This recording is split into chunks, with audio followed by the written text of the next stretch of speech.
ನಮಸ್ಕಾರ ಸ್ನೇಹಿತರೆ, ಇವತ್ತು ನಾವು ಚರ್ಚೆ ಮಾಡೋದು ಒಂದು ರಾಜ್ಯದ ಅತ್ಯಂತ ಜನಪ್ರಿಯಗೊಂಡ ಒಂದು ಯೋಜನೆಯ ಬಗ್ಗೆ, ಗೃಹಲಕ್ಷ್ಮಿ ಯೋಜನೆ ಬಗ್ಗೆ ನಾನು ಇವತ್ತು ನಿಮಗೆ ತಿಳಿಸ್ತಾ ಇದ್ದೇನೆ.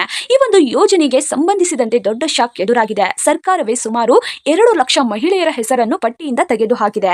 ಏಕೆ ಈ ಒಂದು ಹೆಸರನ್ನು ತೆಗೆದುಹಾಕಿದೆ ಮತ್ತು ಯಾರಿಗೆ ಇದರ ಪರಿಣಾಮ ಬೀರಲಿದೆ ಅಂತ ಕೂಡ ನಾನು ಇವತ್ತು ನಿಮಗೆ ಸಂಪೂರ್ಣವಾದ ವಿವರವನ್ನು ನೀಡ್ತಾ ಇದ್ದೇನೆ. ಹೌದು ವೀಕ್ಷಕರೇ, ಇಲ್ಲಿ ಗೃಹಲಕ್ಷ್ಮಿ ಯೋಜನೆ ಅಂದ್ರೆ ಕುಟುಂಬದ ಹೆಂಗಸರಿಗೆ ಈ ಒಂದು ನೇರ ಆರ್ಥಿಕವನ್ನು ಒದಗಿಸುವ ಸಲುವಾಗಿ ಈಗ ಸರ್ಕಾರ ಈ ಒಂದು ಹಣವನ್ನು ಕೊಡ್ತಾ ಇತ್ತು. ಪ್ರತಿ ತಿಂಗಳು 2,000 ರೂಪಾಯಿ ಹಣ ಜಮಾ ಆಗ್ತಾ ಇತ್ತು. ಲಕ್ಷಾಂತರ ಮಹಿಳೆಯರು ಈ ಒಂದು ಯೋಜನೆಯ ಪ್ರಯೋಜನ ಪಡಿತಾ ಇದ್ರು. ಆದರೆ ಇತ್ತೀಚಿನ ಪರಿಶೀಲಿಸಿದ ನಂತರ ಕೆಲವು ಅಕ್ರಮ ಮತ್ತು ಅನರ್ಹಗಳ ಹೆಸರುಗಳಿಂದ ಪತ್ತೆ ಆಗ್ತಾ ಇದ್ದಾವೆ. ಈ ಒಂದು ಪತ್ತೆಯಾಗ್ತಿರುವ ಸಂಖ್ಯೆಗಳನ್ನು, ಹೌದು, ಈ ಒಂದು ಪತ್ತೆಯಾಗಿರುವ ಲಿಸ್ಟ್ ಅನ್ನು ಮಾಡಿ ಅವರನ್ನು ತೆಗೆದು ಹಾಕ್ತಾ ಇದೆ ಇಲ್ಲಿ ಸರ್ಕಾರದಿಂದ. ಯಾವ ಕಾರಣಗಳಿಂದ 2 ಲಕ್ಷ ಹೆಸರುಗಳನ್ನು ತೆಗೆದು ಹಾಕಿದೆ ಅಂತ ಕೂಡ ಇಲ್ಲಿ ತಿಳಿಸುವುದಾದರೆ, ಹೌದು ವೀಕ್ಷಕರೇ, ಇಲ್ಲಿ ಸರ್ಕಾರದಿಂದ ಹೇಳಿರುವ ಪ್ರಕಾರ ಬಹಳಷ್ಟು ಲಿಸ್ಟ್ ಅಲ್ಲಿ ಇರುವ 2 ಲಕ್ಷ ಹೆಸರು ಇರುವವರನ್ನು ತೆಗೆದು ಹಾಕಿದೆ. ಯಾವ ಕಾರಣಗಳಿಂದ ತೆಗೆದು ಹಾಕಿದೆ ಅಂದ್ರೆ, ಇಲ್ಲಿ ಸರ್ಕಾರ ತಿಳಿಸಿರುವ ಮಾಹಿತಿಯ ಪ್ರಕಾರ, ಈ ಒಂದು ವಿಡಿಯೋನ ಮುಂದುವರಿಸುವ ಮೊದಲು ನೀವೇನಾದ್ರೂ ಮೊದಲನೇ ಬಾರಿಗೆ ನಮ್ಮ ಚಾನೆಲ್ಗೆ ಭೇಟಿ ನೀಡಿದ್ರೆ ಹಾಗೂ ಯಾರು ಕೂಡ ಇನ್ನೂ ಸಬ್ಸ್ಕ್ರೈಬ್ ಆಗದಿದ್ದರೆ ಈ ಕೆಳಗಡೆ ಕಾಣುವ ಸಬ್ಸ್ಕ್ರೈಬ್ ಬಟನ್ ಮೇಲೆ ಕ್ಲಿಕ್ ಮಾಡಿಬಿಟ್ಟು ಪ್ರತಿಯೊಬ್ಬರು ಕೂಡ ಸಬ್ಸ್ಕ್ರೈಬ್ ಆಗಿ. ಹಾಗೆ ಯಾರೆಲ್ಲ ಈ ಒಂದು ವಿಡಿಯೋನ ನೋಡ್ತಾ ಇದ್ದೀರೋ ಒಂದೇ ಒಂದು ತಪ್ಪದ ಲೈಕ್ ಅನ್ನು ಕೊಟ್ಟು ನಿಮ್ಮ ಫ್ರೆಂಡ್ಸ್ಗೂ ಕೂಡ ಈ ಒಂದು ವಿಡಿಯೋನ ಶೇರ್ ಮಾಡಿ. ನೋಡಿ ಸ್ನೇಹಿತರೆ, ಇಲ್ಲಿ ಅನರ್ಹತೆ ಕೊರತೆ ಅಂದ್ರೆ ಇಲ್ಲಿ ಅನರ್ಹತೆ ಕೊರತೆ ಇರುವವರನ್ನು ತೆಗೆದು ಹಾಕಿಲ್ಲ.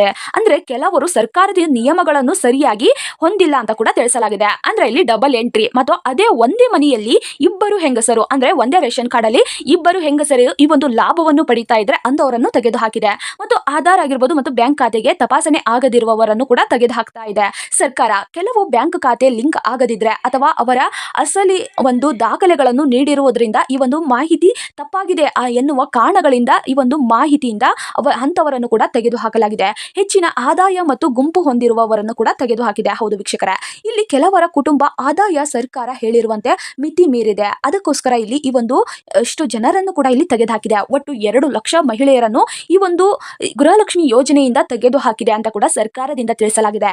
ಈಗಾಗಲೇ ಯೋಜನೆಯ ಹಣ ಪಡೆದುಕೊಳ್ಳುತ್ತಿರುವ ಕೆಲವರು ಮುಂದಿನ ಕಂತಿನಲ್ಲಿ, ಹೌದು, ಮುಂದಿನ ಕಂತಿನಲ್ಲಿ ಅಂದ್ರೆ ಮುಂದಿನ ತಿಂಗಳಲ್ಲಿ ಈ ಒಂದು ಹಣ ನಿಮಗೆ ಬರುತ್ತಾ ಬರಲ್ವಾ ಅಂತ ಕೂಡ ಸರಿಯಾಗಿ ಒಂದ್ಸರಿ ಚೆಕ್ ಮಾಡಿಸ್ಕೊಂಡ್ಬಿಡಿ. ಏಕೆಂದ್ರೆ ಹೊಸ ಲಾಭ ಪಡೆದವರು ಕಾಯುತ್ತಿರುವ ಒಂದು ಹಲವಾರು ಅರ್ಜಿಗಳು ತಿರಸ್ಕಾರವಾಗಿವೆ.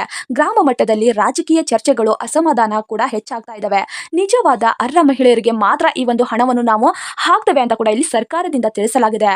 ಸರ್ಕಾರ ಸ್ಪಷ್ಟವಾಗಿ ಏನೆಲ್ಲ ಅರ್ಹತೆಗಳನ್ನು ಮಾಡಿದೆ ಅಂತ ಕೂಡ ತಿಳಿಸೋದಾದ್ರೆ, ಇಲ್ಲಿ ಅರ್ಹ ಮಹಿಳೆಯರು ಚಿಂತಿಸಬೇಕಾಗಿಲ್ಲ. ದಾಖಲೆಗಳನ್ನು ತಿದ್ದುಪಡಿ ಮಾಡಿ ಮತ್ತೆ ನೀವು ಅರ್ಜಿ ಹಾಕಬಹುದು ಅಂತ ಕೂಡ ತಿಳಿಸಲಾಗಿದೆ. ಅದರಿಂದ ಅರ್ಹ ಮಹಿಳೆಯರನ್ನು ಹೆಸರುಗಳನ್ನು ಸೇರಿಸಲಾಗುತ್ತದೆ ಅಂತ ಕೂಡ ಭರವಸೆ ನೀಡಲಾಗಿದೆ. ಇದಂತೂ ಬಹಳಷ್ಟು ಜನರಿಗೆ ತಿಳಿಸಲೇಬೇಕಾದ ವಿಡಿಯೋ ಆಗಿದೆ. ಯಾಕಂದ್ರೆ ಎಷ್ಟೋ ಜನರ ಈ ಒಂದು ಗೃಹಲಕ್ಷ್ಮಿ ಯೋಜನೆಗಳು ಇನ್ ಮುಂದೆ ಬರೋದಿಲ್ಲ. ಹೌದು ಸ್ನೇಹಿತರೆ, ಇಲ್ಲಿ ಬಹಳಷ್ಟು ಜನರು ತೆರಿಗೆಯನ್ನು ಕಟ್ಟುವವರು ಕೂಡ ಈ ಒಂದು ಯೋಜನೆಯ ಲಾಭವನ್ನು ಪಡಿತಾ ಇದ್ರು. ಮತ್ತು ರೇಷನ್ ಕಾರ್ಡ್ ಅಲ್ಲಿ ಇಬ್ಬರು ಹೆಂಗಸರು ಕೂಡ ಈ ಒಂದು ಯೋಜನೆ ಲಾಭವನ್ನು ಪಡಿತಾ ಇದ್ರು. ಮತ್ತು ಬ್ಯಾಂಕ್ ಖಾತೆಗೆ ಲಿಂಕ್ ಆಗದ ಇರುವವರು ಕೂಡ ಈ ಒಂದು ಯೋಜನೆ ಲಾಭವನ್ನು ಪಡಿತಾ ಇದ್ರು. ಅದಕ್ಕೋಸ್ಕರ ಇಲ್ಲಿ GST ಕಟ್ಟುವವರಿಗೂ ಕೂಡ ಈ ಒಂದು ಯೋಜನೆ ಲಾಭವನ್ನು ಪಡಿತಾ ಇದ್ರು. ಆದ್ದರಿಂದ ಇಲ್ಲಿ 2 ಲಕ್ಷವರೆಗೂ ಕೂಡ ಮಹಿಳೆಯರ ಹೆಸರನ್ನು ಗೃಹಲಕ್ಷ್ಮಿಯಿಂದ ತೆಗೆದು ಹಾಕಿದೆ ಸರ್ಕಾರದಿಂದ. ಅದರಿಂದ ಪ್ರತಿಯೊಬ್ಬ ಸ್ನೇಹಿತರಿಗೂ ತಿಳಿಸುವ ಮಾಹಿತಿ ಏನಂದ್ರೆ, ನೀವೇನಾದ್ರೂ ಈ ಒಂದು ತಪ್ಪು ಕೆಲಸವನ್ನು ಮಾಡಿದ್ರೆ ಖಂಡಿತವಾಗಿ ನಿಮಗೆ ಇನ್ ಮುಂದೆ ಹಣ ಬರೋದಿಲ್ಲ. ಮತ್ತೆ ನೀವು ಯಾವುದೇ ಒಂದು ತಪ್ಪು ಇಲ್ಲ, ನೀವು ಅರ್ಹರಿದ್ದೀರಿ ಅಂದ್ರೆ ಖಂಡಿತವಾಗಿ ನಿಮಗೆ 2,000 ರೂಪಾಯಿ ಪ್ರತಿ ತಿಂಗಳು ಬರುತ್ತದೆ ಅಂತ ಕೂಡ ನಾವು ತಿಳಿಸ್ತೇವೆ. ಪ್ರತಿಯೊಬ್ಬರು ಕೂಡ ಈ ಒಂದು ಹಣವನ್ನು ಪಡೆದುಕೊಳ್ಳಿ ಅಂತ ಹೇಳ್ತೇವೆ. ಏಕೆಂದ್ರೆ ಈ ಒಂದು ಹಣವು ಎಷ್ಟು ಇಂಪಾರ್ಟೆಂಟ್ ಆಗಿದೆ ಅಂತ ನಮಗೂ ಗೊತ್ತಿದೆ. ಅದಕ್ಕೋಸ್ಕರ ಈ ಒಂದು ವಿಡಿಯೋ ಮುಖಾಂತರ ನಾವು ನಿಮಗೆ ತಿಳಿಸ್ತಾ ಇದ್ದೇವೆ. ಪ್ರತಿಯೊಬ್ಬ ಸ್ನೇಹಿತರಿಗೂ ಕೂಡ ಈ ಒಂದು ವಿಡಿಯೋನ ಕೊನೆಯವರೆಗೂ ನೋಡಿದ್ದಕ್ಕೆ ಹೃದಯಪೂರ್ವಕವಾಗಿ ಧನ್ಯವಾದಗಳು. ಹಾಗೆ ಯಾರು ಕೂಡ ಇನ್ನು ನಿಮ್ಮ ಫ್ರೆಂಡ್ಸ್ಗೂ ಕೂಡ ಇನ್ನು ಶೇರ್ ಮಾಡಿಲ್ಲ, ಬೇಗ ಶೇರ್ ಮಾಡಿ. ಮತ್ತು ಸಬ್ಸ್ಕ್ರೈಬ್ ಆಗದಿದ್ರೆ ಈಗಲೇ ಸಬ್ಸ್ಕ್ರೈಬ್ ಮಾಡ್ಕೊಳ್ಳಿ. ಇದೇ ತರಹದ ಬಿಗ್ ಅಪ್ಡೇಟ್ಸ್ ಅನ್ನು ನಾನು ನಿಮಗೆ ನೀಡ್ತೇನೆ. ಪ್ರತಿಯೊಬ್ಬ ಸ್ನೇಹಿತರಿಗೂ ಕೂಡ ಧನ್ಯವಾದಗಳು.